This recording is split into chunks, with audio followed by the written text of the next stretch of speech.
Hello everyone, my name is Joseph. I just wanted to give you guys an update on how I'm doing after I got out of the hospital, and I just wanted to tell everyone I've been pretty good.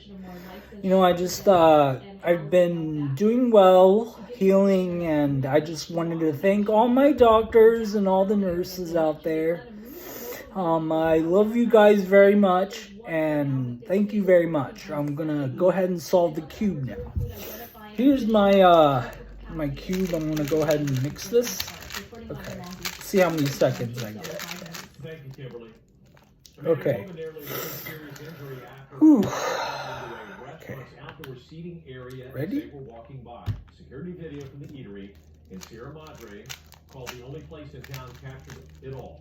No one was eating outside at the time. It's not known what caused the car to go out of control, but the 77-year-old driver and passenger suffered minor injuries. The restaurant stayed open for patrons inside while the wreck was cleared up. The search is on for a hit-and-run driver who struck a man crossing the street. This happened back in November in the Westlake district in Los Angeles. KTLA5 went for a drive there this morning with the latest. Catherine. Hi, Lou. This is the case that the LAPD is not solved. Really trying to solve. Let's do this again.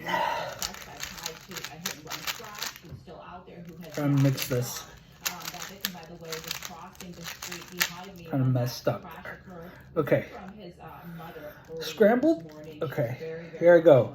She told reporters in Spanish that her son is still in the hospital, that he didn't deserve it. She's very upset that the person tied to this hit-and-run crash did not even stop to pull over to render aid, but took off from the scene. She begged that driver to come forward. The LAPD is offering a $25,000 reward for information leading to the arrest of that person responsible for this crash.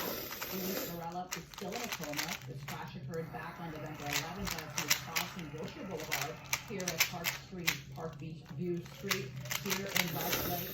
It was around 7 o'clock at night, and investigators say that driver didn't stop to help Varela and just bolted from the scene. I know this isn't so fast, but that's all I can do.